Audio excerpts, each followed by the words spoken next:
Hola, hola y bienvenidos a un nuevo programa aquí en Contracultura, en el podcast de Contracultura. Un gusto poder estar con ustedes hoy día haciendo este nuevo programa.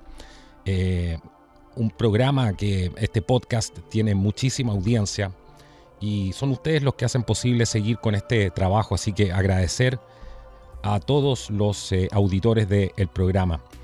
Y el día de hoy, para ir directamente al grano, vamos a hablar con un amigo que probablemente muchos de ustedes conocen. Me refiero a Pablo Muñoz y Zurieta. Él es doctor en filosofía política y legal, tiene un máster en psicología filosófica, también tiene estudios de grado en filosofía, teología, humanidades, una serie de cosas más. Es autor además de varios libros, incluyendo Atrapado en el cuerpo equivocado, la ideología de género frente a la ciencia y la filosofía. Y también está ahora próximamente sacando un nuevo libro y vamos a hablar de eso hoy día, a qué conclusiones ha llegado, cómo podemos entender desde la mente y el espíritu de un hombre que está haciendo un trabajo tremendo, que viaja por muchos países y que tiene un conocimiento bastante acabado de lo que está pasando en el país que reside ahora, Canadá, cómo ha ido avanzando esta agenda y nos va a permitir entender esto y mucho más. Pablo, bienvenido hoy día al podcast de Contracultura. Un gusto tenerte aquí. Muchas gracias, Carlos, y es un honor para mí también. Bueno, vamos al grano. Cuéntanos en qué estás trabajando en tu último libro. Mira, Carlos, este libro, Apaga el celular y enciende tu cerebro, es un libro que lo comencé a trabajar hace ya más o menos 4 o 5 años, porque es una continuación de mis otros dos libros en definitiva, pero que obviamente se fue clarificando el tema con el pasar del tiempo y especialmente los hechos que pasaron en los últimos años, con todo lo relacionado a los nuevos niveles de vigilancia, de control, de manipulación. Entonces, básicamente es un libro que trata de explicar a partir de los avances tecnológicos todo lo relacionado, al menos que nosotros conocemos al respecto de sistemas de vigilancia, de control, de manipulación. Y obviamente es un libro que apunta a encender el cerebro, es decir, qué podemos hacer para nosotros protegernos y defendernos en alguna manera de todos estos proyectos, ¿no es cierto?, Ujú. que son proyectos transnacionales, son proyectos que van más allá de los límites geográficos de un país y yo creo que tenemos que tomar precauciones si no te pueden comer básicamente si no estás preparado. Bueno, ese es un tema sumamente interesante el que estás tocando tú y es recurrente en lo que preguntan los auditores todo el tiempo. ¿Cómo lo hacemos para Ujú. protegernos de esto? ¿Cómo está avanzando realmente esta agenda?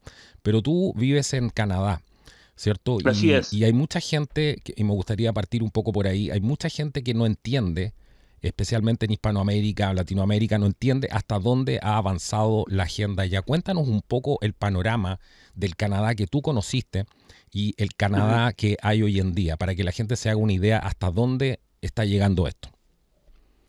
Bueno, mira, básicamente para que la gente entienda bien también el por qué yo estoy acá, yo hace más o menos 11 o 12 años comencé a profundizar al nivel académico, especialmente en el estudio de la política, de las ciencias políticas, la filosofía política, todo lo relacionado con lo que se llama la ingeniería social, ¿sí? Así como hay una ingeniería para construir puentes, para construir edificios, hay una especie de ingeniería, al menos un intento de rehacer y reformar nuestras sociedades, nuestras instituciones, nuestras relaciones personales, la familia, etcétera, la Ujú. educación. Y eso a mí me trajo a Canadá por consejo de varios profesores universitarios que tenía en los Estados Unidos, donde yo hice mi máster, donde ellos me decían, si tú quieres estudiar especialmente la ingeniería social con respecto a la familia, con respecto a la educación, por parte de un gobierno totalmente que sea abierto, por así decir, a todos estos programas de experimentación social, hay que ir a Canadá a estudiarlo. Y es así como yo llegué en el 2015. Ciertamente que, O que sea, tú, ya existía. perdona que te Ujú, interrumpa ahí, sí, pero o sea, tú te vas a Canadá sabiendas que estaban implementando esta agenda y para estudiarla ahí en terreno. ciertamente, porque yo vine a hacer mi doctorado Wow. específicamente en eso, ¿sí? Ujú. Entiendo. En programas de ingeniería social, especialmente en relación con la familia. Cuando yo llego a Canadá, varias personas, profesores especialmente, dijeron, mira, lo que tú quieres hacer es interesantísimo y es la verdad, pero te estás metiendo contra el gobierno de Canadá. Y el gobierno de Canadá subvenciona todas las universidades. Entonces no hay manera de que tú puedas aprobar una tesis así. Y yo me largué igual, porque dije, bueno, si no me aceptan mi doctorado y estudio 5 años, al menos voy a aprender y voy a sacar una experiencia de esto y escribir un libro. Al menos lo voy a hacer igual, con título o sin título.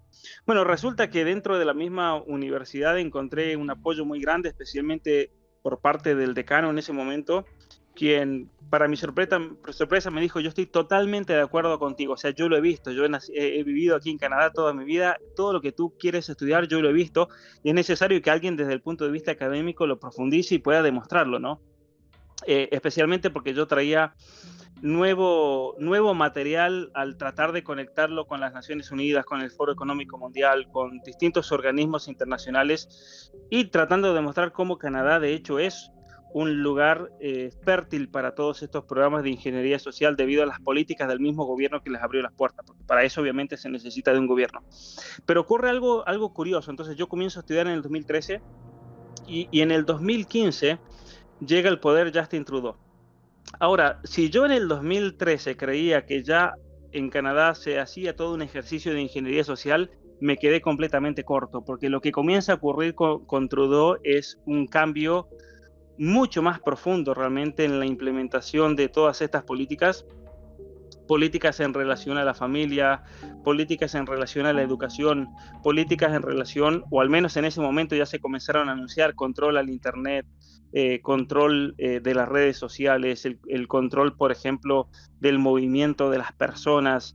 Es ahí cuando yo comienzo a profundizar un poco más en todas estas tecnologías que de hecho se estaban produciendo aquí en Canadá.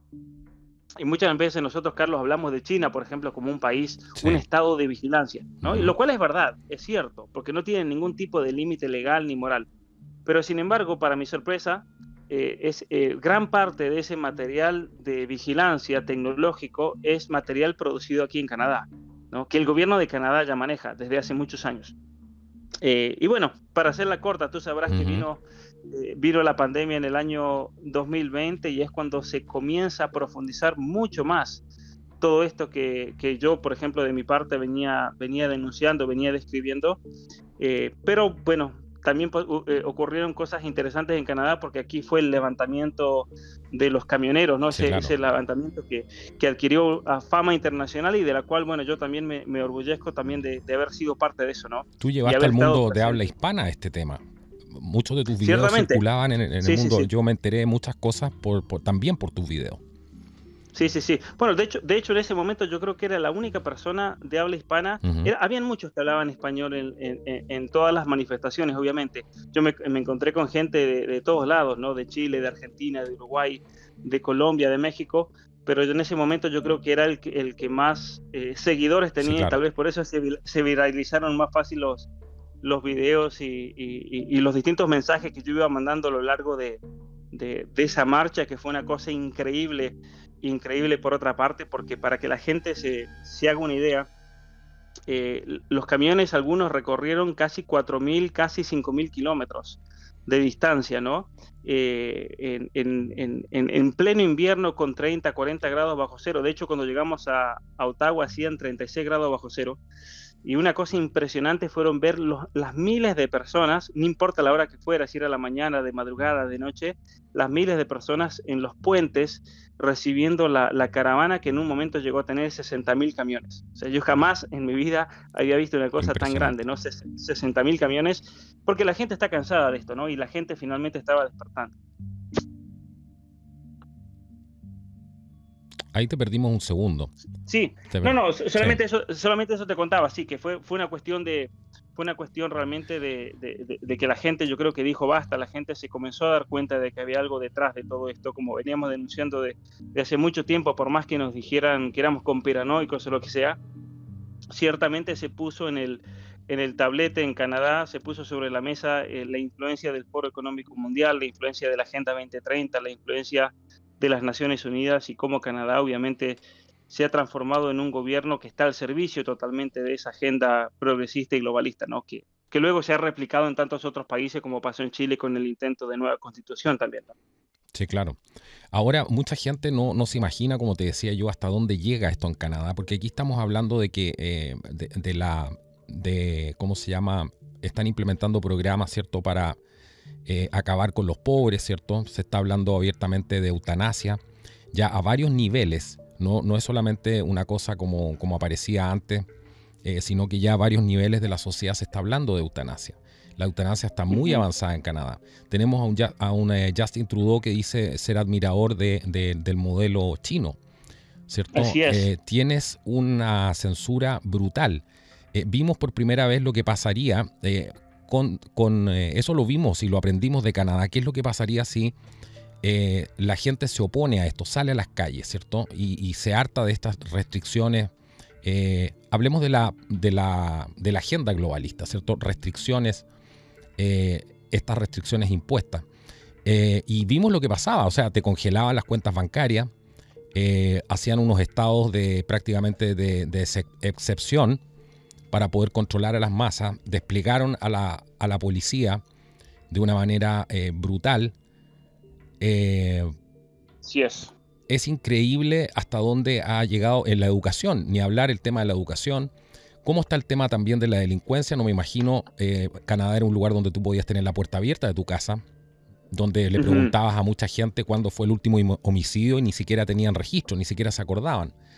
Entonces, ¿de qué estamos hablando aquí? ¿Hasta dónde ha llegado Canadá? Para graficarle un poco a la gente con ejemplos concretos y claros. Bueno, mira, también parte, yo creo, de toda esta agenda es el tema de la inmigración descontrolada.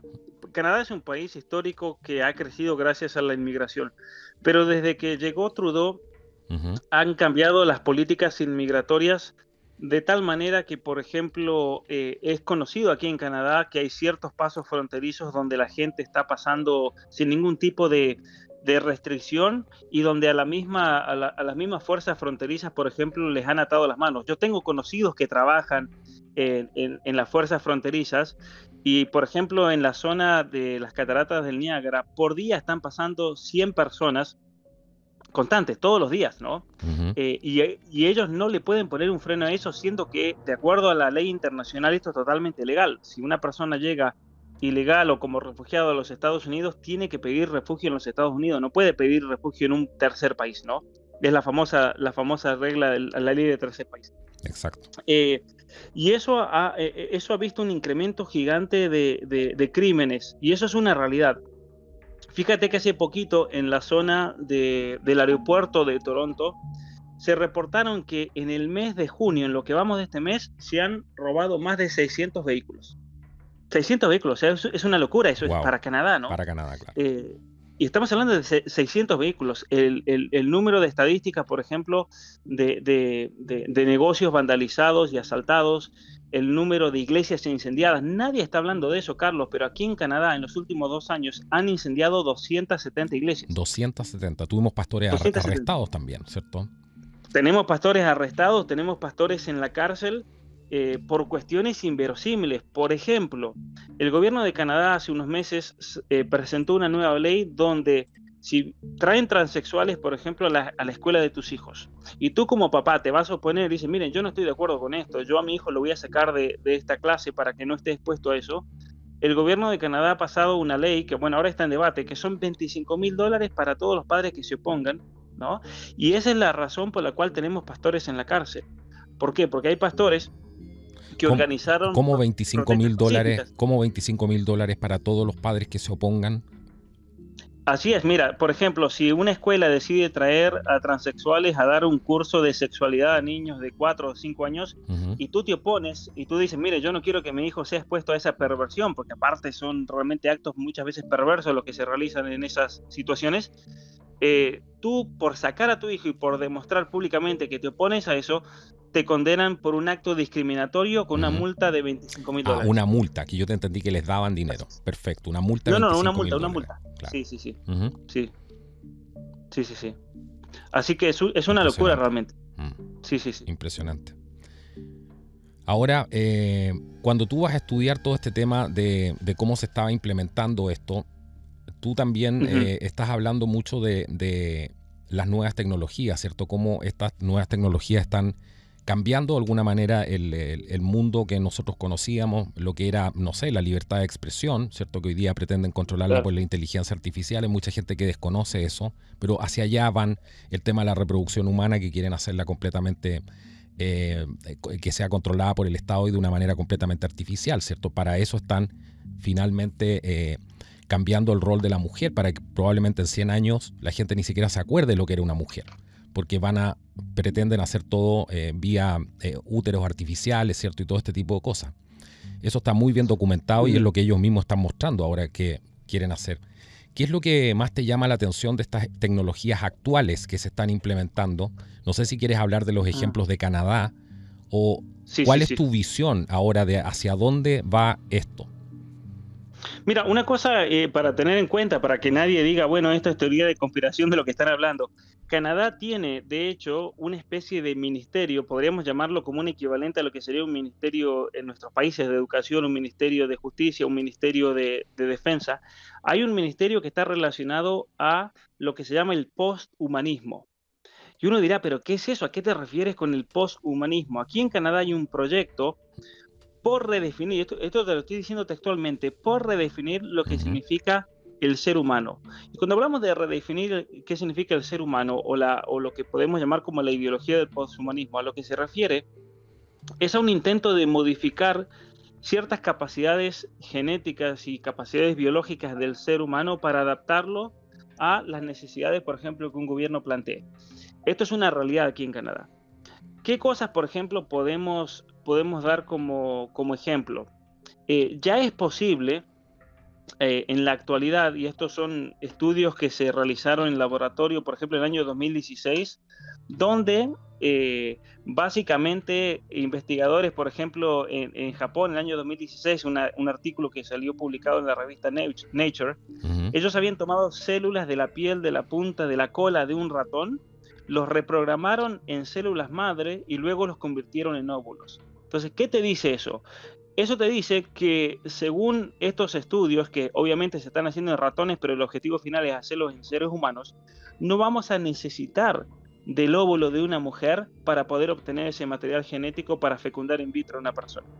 Y no solamente eso, sino que las cosas se ponen un poco más realmente espeluznantes, porque algunos años después, en el año 2021, los mismos investigadores anunciaron que habían obtenido óvulos, que obviamente en el ser humano el óvulo, la única que lo puede dar, ¿no es cierto?, como su capacidad reproductiva es la mujer, habían obtenido óvulos a partir de células madres de ratones machos. Y no solamente eso, sino que a esos mismos óvulos los habían fecundado con esperma masculino, obviamente, y habían logrado dar a luz a una cantidad de ratones que luego ellos por su propia cuenta pudieron, una vez llegados a la edad adulta, pudieron dar a luz también. No solamente eso, no solamente los óvulos hoy en día se pueden obtener entonces a partir de células madres, sino que también espermatozoides. Entonces, ¿qué nos dice eso? Eso nos dice que una vez que podamos lograr tercerizar la reproducción humana, la familia ya va a ser obsoleta, Claro. no va a ser necesaria la familia, ¿no? Eh, y como yo, por ejemplo, lo veo algo peligroso aquí en Canadá. Aquí en Canadá hay todo un proyecto de lo que se llama el salario básico universal, donde ya es una realidad, porque eso se está discutiendo en el Parlamento, es una realidad de que quienes estén bajo ese plan de salario básico universal van a tener un control demográfico en cuanto a si se pueden reproducir o no. Esto es una realidad aquí en Canadá, ¿Cómo así? A ver, ¿no? Porque ellos dependen. explícanos ese punto que es muy, muy interesante. Porque en todas Bueno, partes se mira, está empezando a hablar de este salario, de la renta básica universal, ¿cierto? así es. Pero, Mira, mira, la renta básica universal surge como una necesidad dentro del Foro Económico Mundial por el hecho de la automatización de todos los procesos industriales. Entonces, una vez que tú automatices, no solamente los procesos industriales, una vez que tú automatices los servicios más básicos, una vez que tú automatices, por ejemplo, el Little McDonald's, una vez que tú automatizas una fábrica de vehículos, todas esas personas que han sido empleadas históricamente por estas compañías van a perder su trabajo. sí, claro. Entonces, lo que en Canadá ya se está planteando, que esa es una recomendación del Foro Económico Mundial, es lo que se llama la renta básica universal. ¿Por qué? Porque eso obviamente va a generar problemas sociales muy grandes, va a generar protestas, vas a tener un grupo gigantesco. Aquí en Canadá se calcula que para el año 2040 el 40 al 60% de la población no va a tener trabajo. ¿Por qué? Porque va a estar todo automatizado, por inteligencia Sí. artificial, por distintas razones. Y lo mismo Entonces, lo dice el ¿qué Foro hacen? Económico Mundial, ¿cierto? Ellos, para que la gente Claro, sepa que esto lo vienen anunciando hace mucho tiempo. Esta cuarta revolución industrial implica que usted se quede sin trabajo en prácticamente en el mayor de los porcentajes. ciertamente. Y para que también se entienda la conexión entre el Foro Económico Mundial y Canadá, el mismo Klaus Schwab en el año 2018, él estuvo en la Universidad de Harvard dando una conferencia sobre la función del Foro Económico Mundial a nivel mundial, geopolíticamente hablando, y ahí es cuando él dijo esa frase famosísima: hemos logrado infiltrar Los el gabinetes, gabinete del gobierno de Canadá. claro. ¿Por qué se da eso? Porque básicamente en los años 90 ellos comenzaron un programa para jóvenes líderes globales donde curiosamente estaban prácticamente todos los miembros del gabinete actual del gobierno de Canadá. Estaba Justin Trudeau, estaba Christian Freeland, que vendría a ser la vicepresidenta de Canadá, quien a su vez es parte de la mesa ejecutiva del Foro Económico Mundial. Y entonces cuando vemos todos estos proyectos que se repiten en el Foro Económico Mundial y se implementan en Canadá, esto no es coincidencia, ¿no? Tú me preguntabas, por ejemplo, el tema de la reproducción, porque eso puede incidir fuertemente en las personas que estén dentro del sistema de renta básica universal. Porque una vez que tú entras dentro de ese sistema, básicamente el gobierno va a tener un control mucho más grande sobre tu vida. Por ejemplo, aquí la gente cree inocentemente que el gobierno te va a dar $2,000 al mes y tú vas a hacer lo que quieras con ese dinero. Y no va a funcionar así. El gobierno de Canadá ya lo anunció, que por medio del Banco Central van a crear lo que se llama el dinero digital, y es un dinero digital donde ya va a estar predeterminado en qué lo puedas usar. No es que tú dices, bueno, a ver, me dieron $2,000, lo puedo usar en lo que quiera. No, va a estar todo ya de antemano predeterminado, de tal manera que cierto monto puede ser usado en ciertos comestibles, otros montos en otros comestibles, y vas a tener control total no solamente de las cosas que puedas comprar, sino también de las decisiones personales que puedas tener en tu vida. Algunos me dirán, no, pero eso es demasiado. ¿Cómo puede ser que un gobierno, por ejemplo, pueda decidir por medio del sistema de inteligencia artificial qué decisiones debas tomar en tu vida?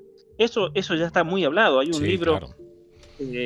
que sale en la Universidad de Harvard, es escrito por Alex Pentland, que habla de la física social o social physics, especialmente con la aplicación de la inteligencia artificial para las relaciones sociales y las decisiones que debamos tomar.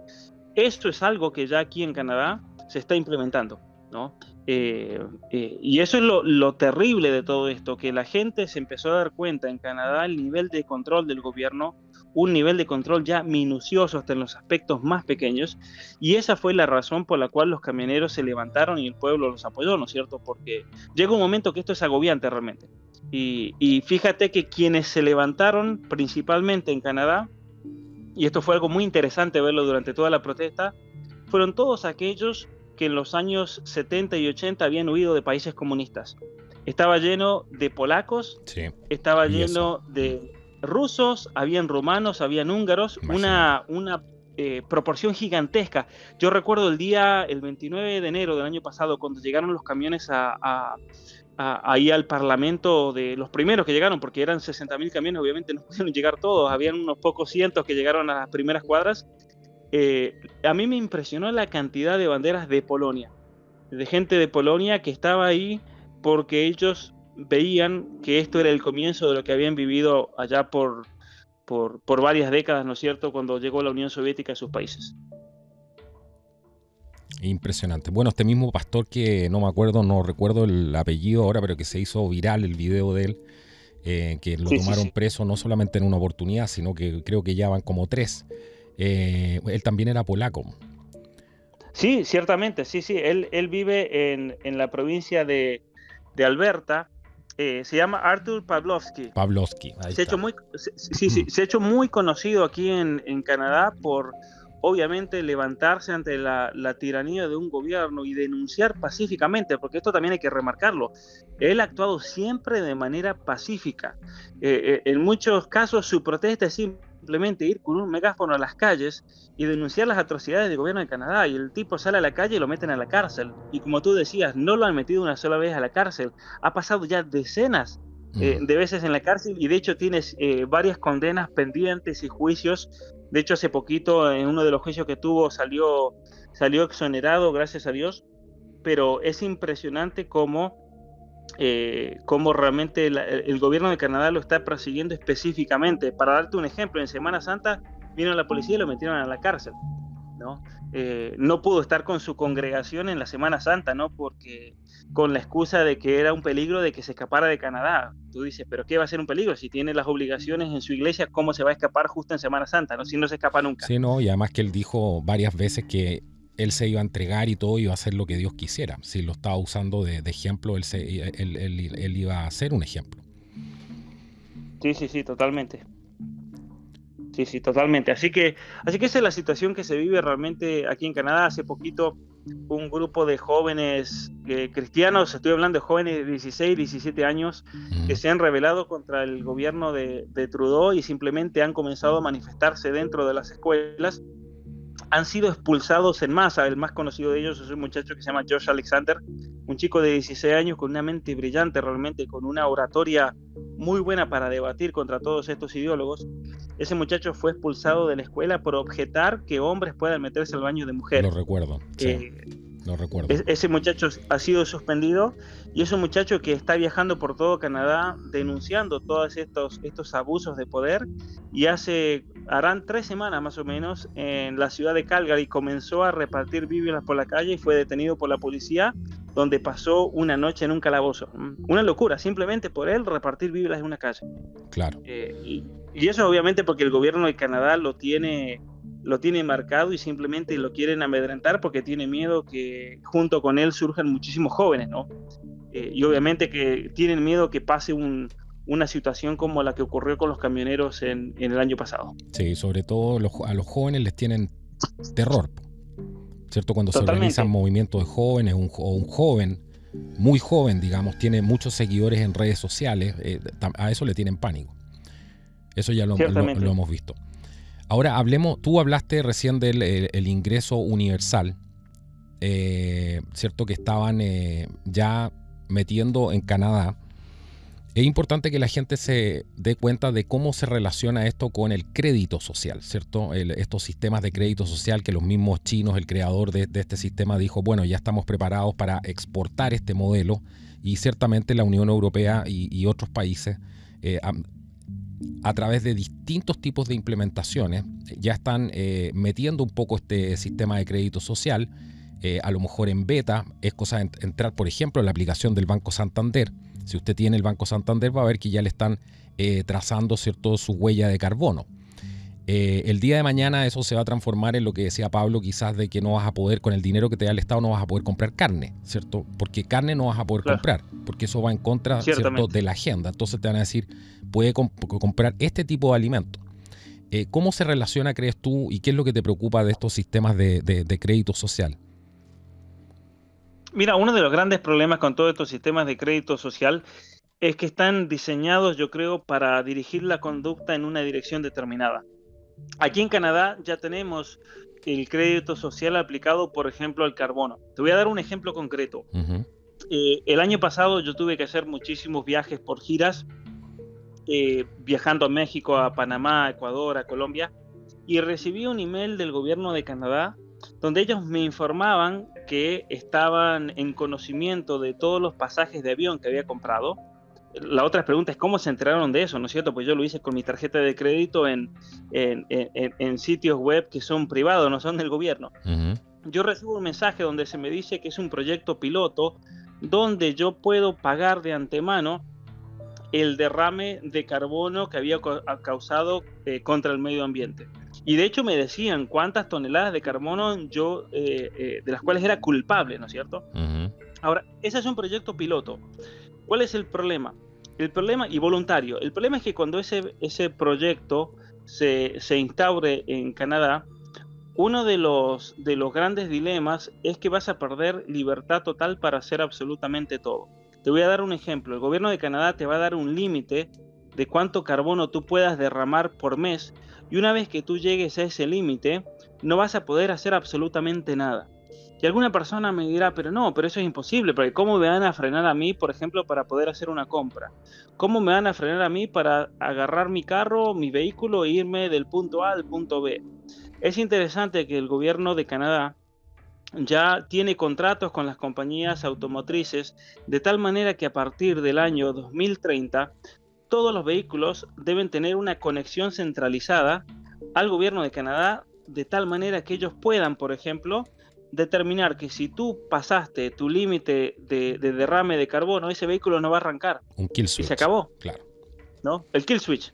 Que eso ya existe, de Sí. hecho, por ejemplo, para que las personas digan, no, pero eso no existe. Sí existe, eso existe. Por ejemplo, las compañías aseguradoras, si tú no pagas tu seguro en varios estados en los Estados Unidos, en este momento tú tienes el kill switch, que tu Sí. carro no te va a prender por más que tú hagas todos los puentes que quieras Sí. hacer, ¿no? Hay maquinaria también que tiene eso, que cuando tú no pagas la cuota, ¿cierto? La cuota que le tienes que pagar al banco, la máquina se apaga automáticamente. Eso ya Así existe. es. Sí. Así es, así es. Entonces, eso es lo que estamos viendo hoy en día, ¿no es cierto? Que son los grandes problemas que se vienen, los grandes dilemas. Realmente un problema real. Y tenemos que realmente ponernos a pensar de cómo vamos a frenar toda esta locura, porque es una realidad aquí en Canadá. Obviamente que en Chile, en otros países tal vez va a tardar más en llegar, pero Canadá, que es un campo de ingeniería social, lo vamos a ver implementar mucho, mucho más rápido, ¿no? Y relacionado con todo esto que tú decías del crédito social está el hecho del dinero que puedas gastar.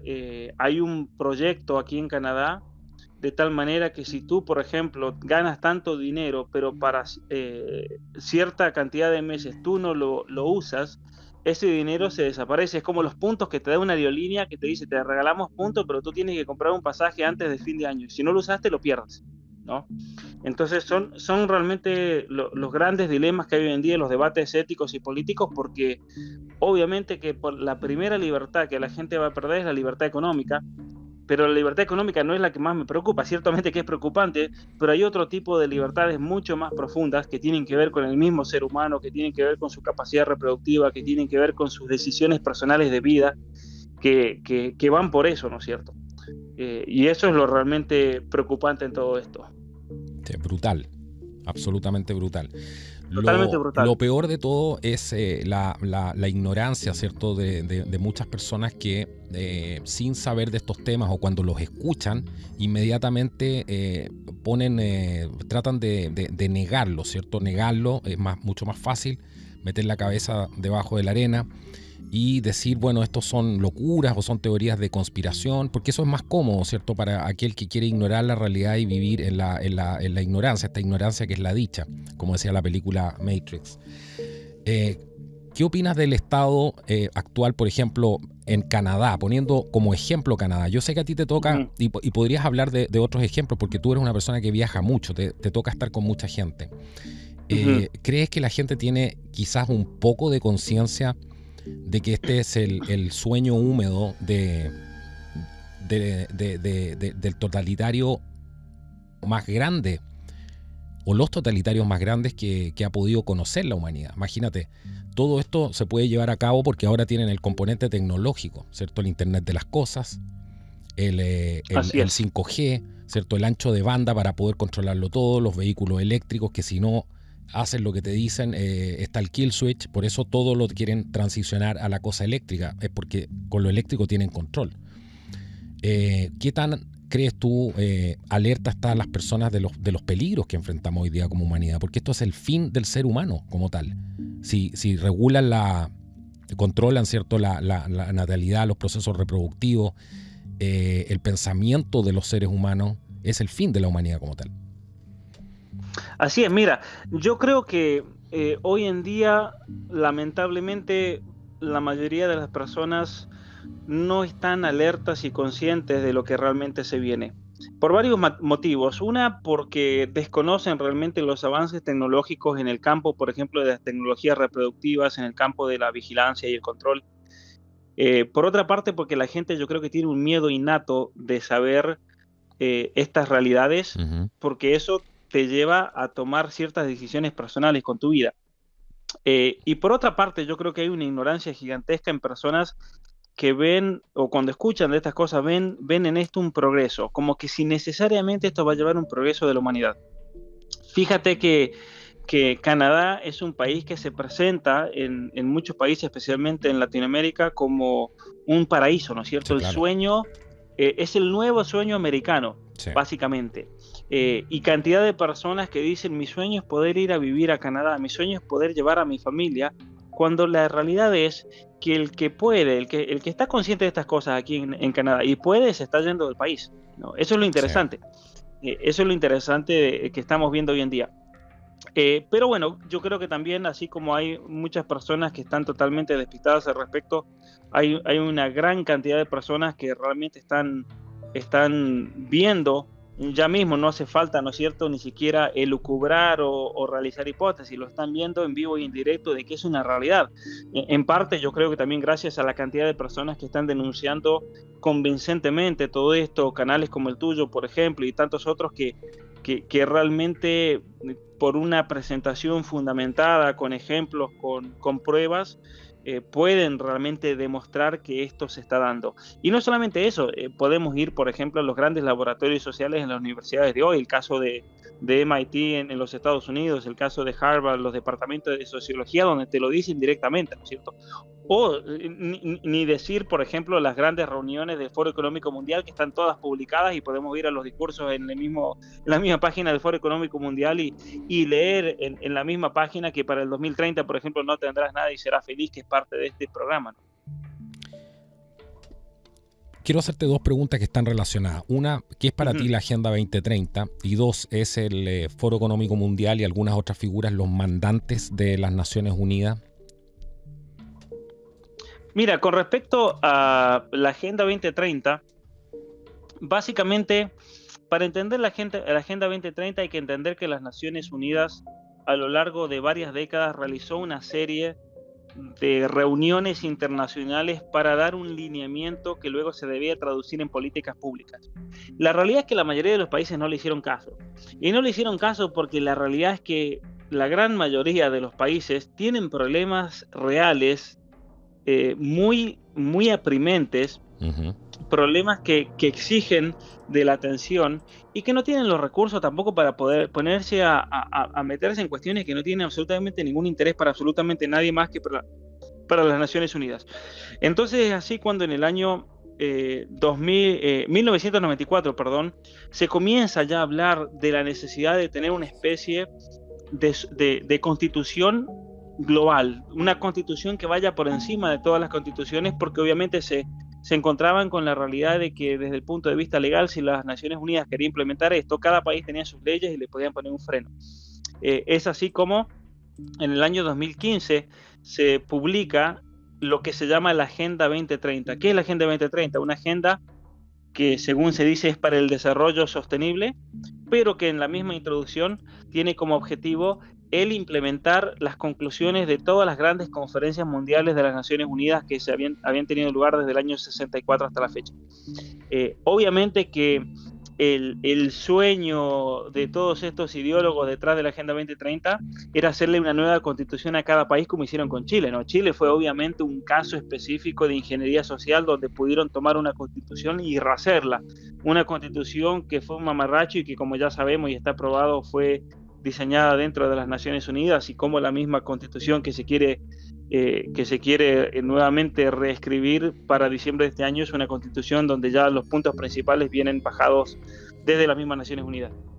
Entonces la Agenda 2030 es una especie de constitución global, supranacional, que vendría en la práctica, en los hechos, a suplantar la constitución de cada uno de nuestros países, no con el objetivo de poder implementar todas estas directivas que quedaron muy claras, por ejemplo, en la Constitución chilena. Si alguien quiere saber, por ejemplo, de qué se trata, cuáles son los puntos específicos, vayan a la Constitución chilena que fue rechazada y es básicamente lo mismo que la Agenda 2030.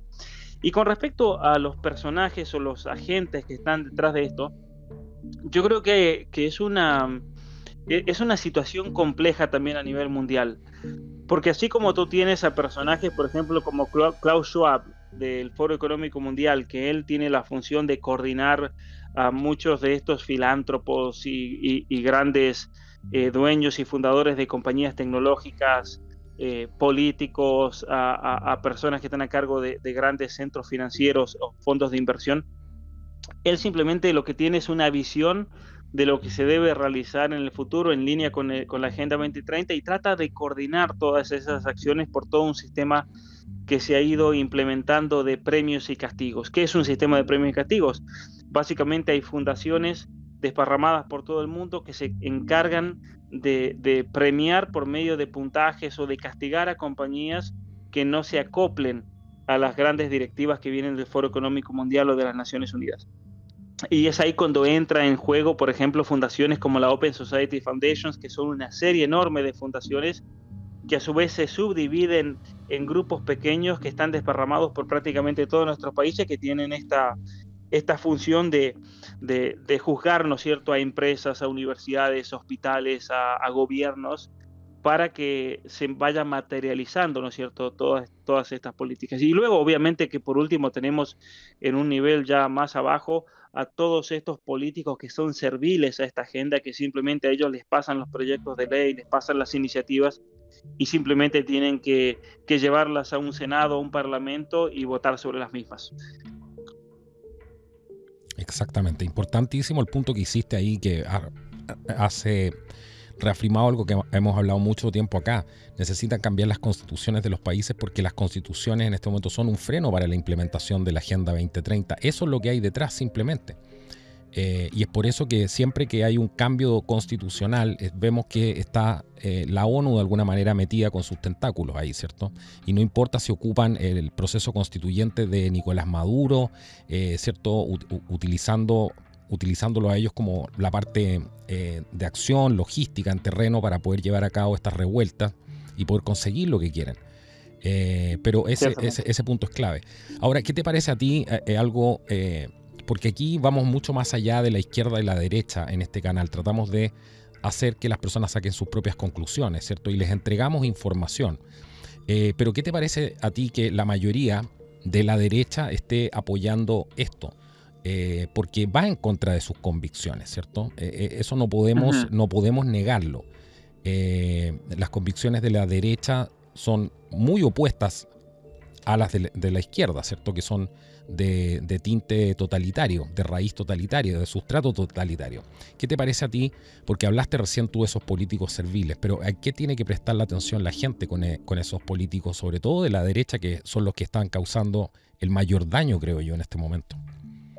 Ciertamente que sí. Mira, yo creo que hoy en día las categorías de antaño tomadas de las ciencias políticas no son categorías que aplican, porque históricamente la izquierda representaba, por ejemplo, una serie de exigencias bien marcadas, mientras la derecha representaba otro tipo de exigencias bien marcadas que de una manera u otra se balanceaban dentro de la vida política de una sociedad. Lo que estamos viendo hoy es una agenda que va por encima de esa dicotomía política. Y por eso, en mi opinión personal, yo creo que incluso los mismos términos izquierda y derecha son obsoletos. Tú te das cuenta que son obsoletos cuando, por ejemplo, en Chile, para darte un ejemplo de Chile, el mismo Bellolio, Jaime Bellolio, por ejemplo, que después fue el vocero de gobierno, ¿no es cierto? Pero antes de ser vocero de gobierno era miembro era diputado. Él mismo presenta todo un proyecto de educación sexual integral que venía bajado de las Naciones Unidas con todo el tema de ideología de género y todo lo que sabemos que incluyen estos programas, junto con una personaje como Camila Vallejo, que era supuestamente del espectro político totalmente opuesto. ¿Eso qué nos dice? Que cuando se trata de estos temas, la izquierda y la derecha ya realmente no sirven para definir la postura política de una persona. Yo creo que hoy en día estamos hablando básicamente de otra serie de categorías que son más actuales, que tienen que ver con la agenda globalista, con la agenda progresista y con todos aquellos que quieren, por otra parte, defender la soberanía de las naciones. Por eso hablamos también del patriotismo, ¿no es cierto?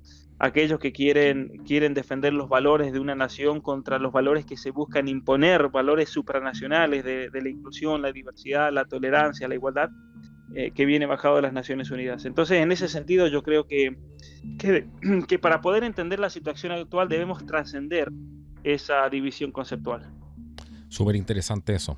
De todas maneras hay que ser moderno, ¿cierto? Modernizarse un poco, ser absolutamente moderno, como decía el poeta francés Rimbaud, para poder entender lo que está pasando hoy día. En estos últimos minutos que nos quedan en este último bloque del programa, me gustaría llevarte porque ha estado interesantísima esta conversación, me gustaría llevarte a tu libro, al libro que nos contaste en un principio. ¿Qué es porque cuando uno escribe un libro, uno quiere abrir un espacio, ¿cierto? Abrir una puerta hacia algo que estaba quizás donde había poca información o algo que estaba oculto, que no tenía acceso a muchas personas. ¿Qué es lo que quieres transmitir y qué te motivó a hacer este libro? ¿Qué es lo que quieres comunicarle a las personas a través de esta visión que vas a plasmar ahí en esta obra? Bueno, especialmente el hecho de que estamos siendo sujeto de un experimento masivo a escala mundial, con el tema de todo lo relacionado, por ejemplo, a la recolección de datos, la minería de datos, con el objetivo de poder conocernos hasta en los mínimos detalles para poder manipularnos y controlarnos en nuestra conducta. Básicamente esa es la premisa central del libro. Entonces yo lo que hago a lo largo del libro es demostrar cómo estamos realmente siendo víctimas, querramos o no querramos, por medio de la introducción de la tecnología, especialmente por medio del celular, por medio de las redes sociales, por medio de la extracción de datos con una cantidad enorme de aplicaciones, con un objetivo que es muy claro, no solamente el dirigir nuestra conducta hacia un objeto determinado. Por ejemplo, las grandes campañas de marketing que hoy se hacen en base a datos para tratar de convencerte que debes comprar este producto o aquel otro producto, es lo que le pasa a una persona cuando busca en Google o habla con la familia que necesita un aspirador y de repente abre una página web y le aparece una cantidad enorme de aspiradoras en las propagandas, ¿entienden? Los comerciales. No solamente eso, yo no me refiero específicamente a eso, que es algo que está muy bien trabajado y demostrado, ¿no? Cómo se usa de la tecnología y de los datos para poder dirigir la conducta a un objeto determinado. Yo lo que hago en mi libro es profundizar a partir de eso y cómo básicamente se usa de la tecnología no solamente para dirigir la conducta a un objeto determinado, sino especialmente para hacerte pensar de una manera determinada, que es algo mucho más peligroso, ¿no?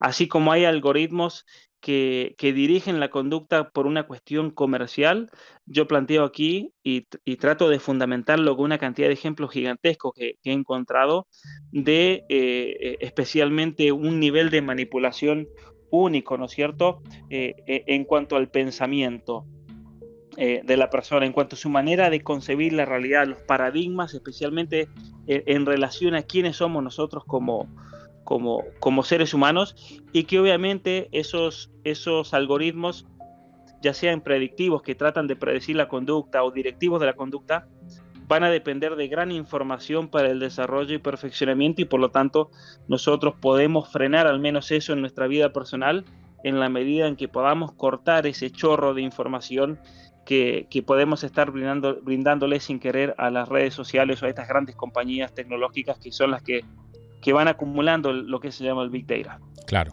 porque las personas son las que al final con los comportamientos, ¿cierto? Con sus rutinas, ¿cierto? Online son las que van alimentando al algoritmo para que aprenda de nosotros.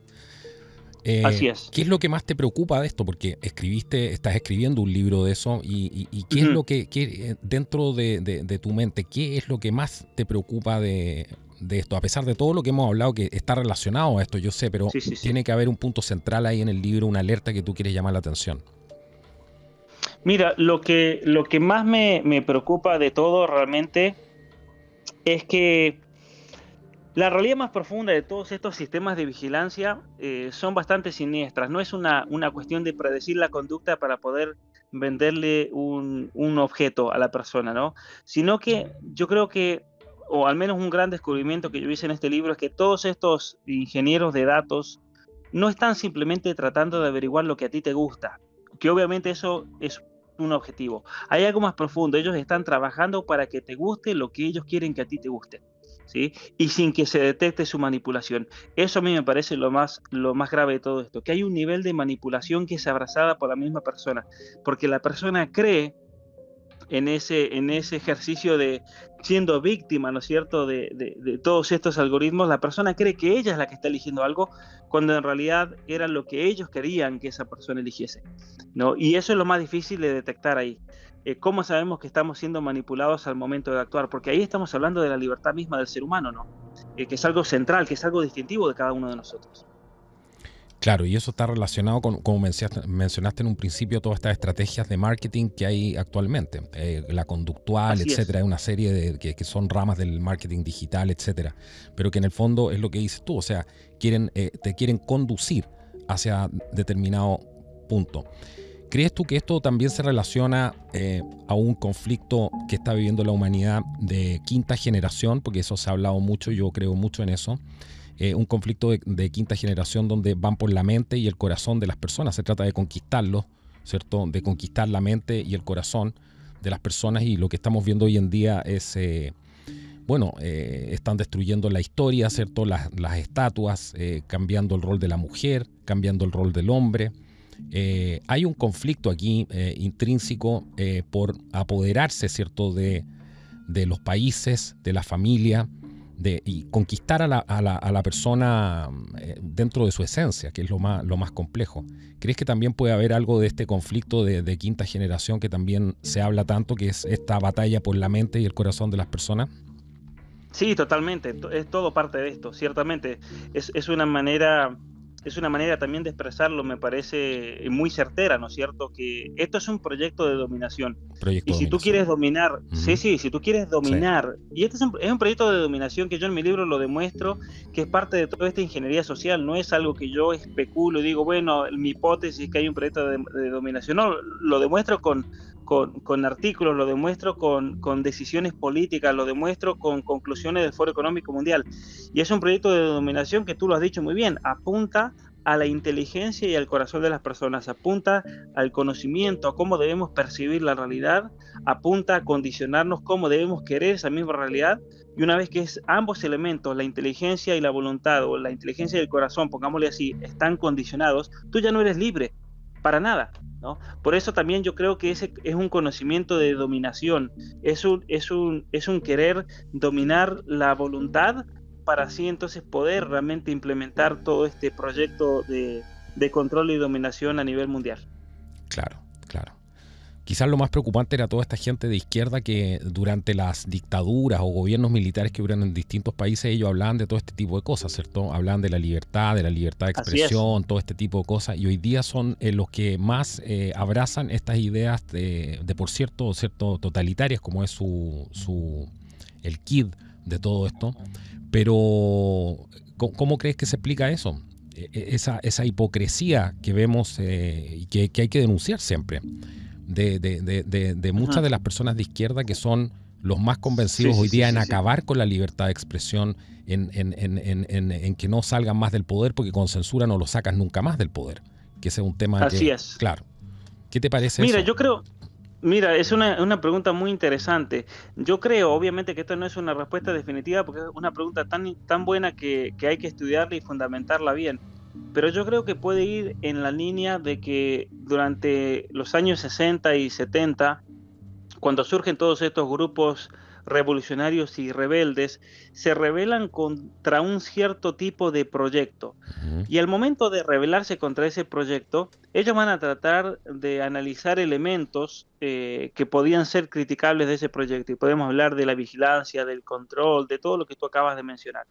Curiosamente, hoy en día, cuando el sistema ya es ese proyecto por los cuales ellos, estos rebeldes, luchaban, y este sistema utiliza de todos esos medios que ellos criticaban, ellos se han quedado callados porque es parte del proyecto que ellos siempre quisieron de fondo, ¿no? ujú. Que es un proyecto de comunismo del siglo XXI, básicamente, un socialismo.